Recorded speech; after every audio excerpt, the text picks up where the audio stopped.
100 Barrites Drive. I have to say before I begin that I commend you all for all of those wretched numbers that you have to go through. I have not done that. I want to bring a little different face to this.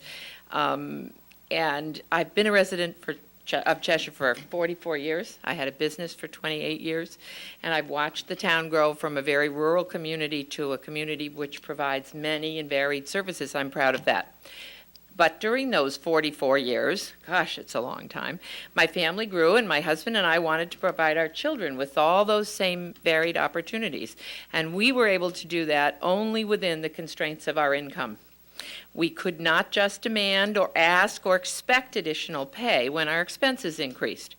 We dealt with rising energy costs, rising taxes, rising food costs, clothing, education, and all the other costs over which we had absolutely no control.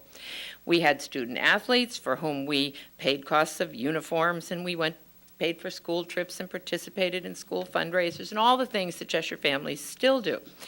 When our expenses exceeded our income, we had to prioritize our expenditures and cut some things that we couldn't afford. We might have liked, but we could not afford.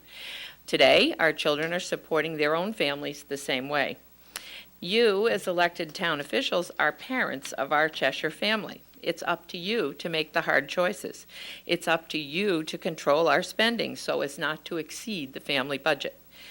In the ideal world, we would all love to have everything we want. In the real world, it's not practical or even sensible. Today's economy is forcing all of us families to rethink our budgets. I ask that you keep in mind as you deliberate the budget that you keep the expenditures to the lowest possible amount. And I realize that you have some hard choices to make.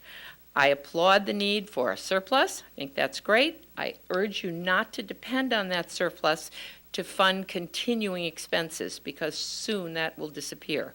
I think it's important to pay on the debt service, stop increasing your spending, and be mindful that we as citizens cannot just automatically expect a raise every time we're faced with higher taxes.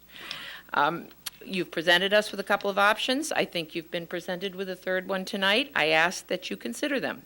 Parents' decisions are not always popular with the family, but they should always be made with the long-term stability of the family in mind.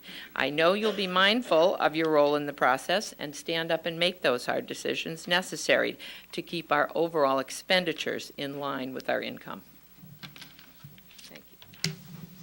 Thank you very much.